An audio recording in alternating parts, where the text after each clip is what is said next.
میں گئے نا، مجھ سے کہنے لگا یہ چارپائیاں نہیں بکتی.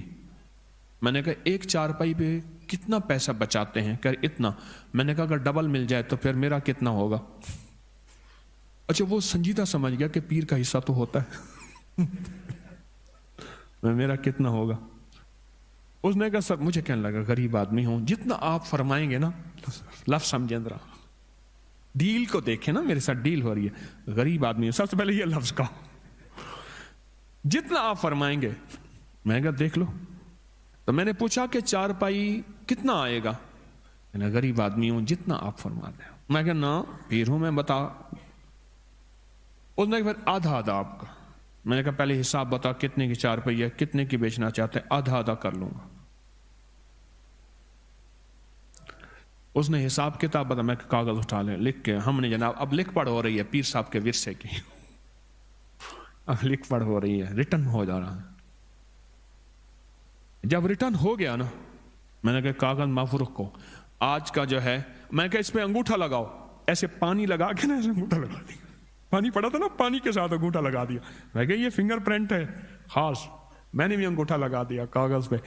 میں کہا آپ طریقہ بتاتا ہوں. چارپائی کے اوپر بالشت ایسے پھیرتا جا چاروں طرف. یہ دیکھیں یہ چارپائی ہے، چارپائی ہے نا جیسے، اس پہ چاروں طرف گٹھے مارنا بالشت ایسے. اور میں نے ایک اسم بتایا، میں نے کہا یہ پھیرتا جا.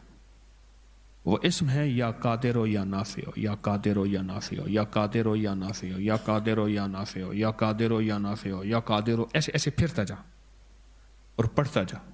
میں کہا ایک پہ پڑھ. اس نے پڑھا ایک پہ. میں کہا نہیں یہاں چھوڑ گیا تھا، یہاں پھر پڑھ یا قادر ہو یا نافع.